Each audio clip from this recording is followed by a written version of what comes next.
Hey, Story and I are here at the Radford Public Library to give you a review for a book titled The Immortalists, written by Chloe Benjamin. And it came out in 2018, and it's a New York Times best-selling book. And when it came out, it was added to a lot of best book lists. So Entertainment Weekly, NPR, Washington Post, they all put this book on one of their best books of the year lists. And I can understand why after having read it. It's really very much a family saga. It's about four siblings who grow up in New York. And when we meet them as the reader, they are 7, 9, 11, and 13 years old, two boys and two girls.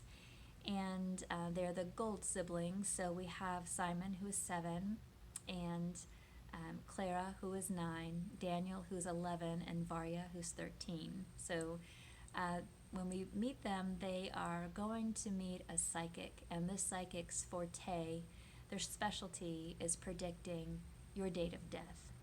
And so these four young siblings go to this psychic and individually meet with this psychic and learn about their date of death.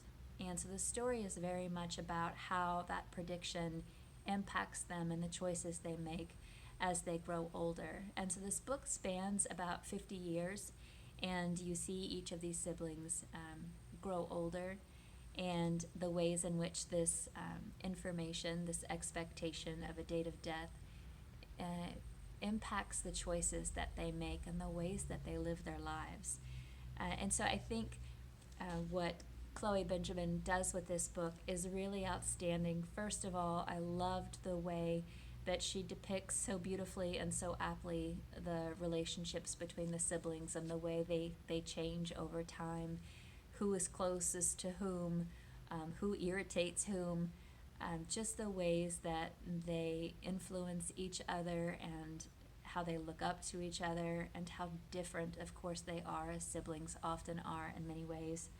So it's a great story about the bonds of being siblings. It's also about the complexities of family relationships in general, what your role is in that sibling pecking order, and also what your role is with your parents and what those expectations are, because they all have different expectations on them from their parents. And there's definitely an accumulation of deaths in this book, so it's not a light read, but it's also done in such a literary and intelligent way. For instance, they lose their father about 10 years after they go to this psychic.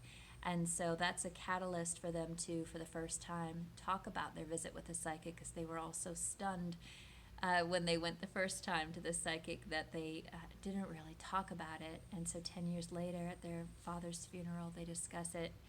And you see how greatly impacted they've each been, kind of quietly beneath the surface, about this upcoming expiration date, all at different times. And so if this sounds remotely interesting to you, this idea of how we live our lives, whether or not it's better to know your fate, whether or not you create your own fate, I think there are a lot of interesting questions in this book. It's also been compared to Celeste Ng's Everything I Never Told You, which I really enjoyed, and Kate Atkinson's Life After Life, which I really enjoyed, and Meg Wolitzer's The Interestings, which I also really enjoyed. So if any of those ring a bell, or books that you read that you liked, this might also be one that you'll like. Again, that is The Immortalists, and it's written by Chloe Benjamin, and we have several copies of it here at the Radford Public Library, as it is and has been a book club pick. Thanks so much for listening, and take care.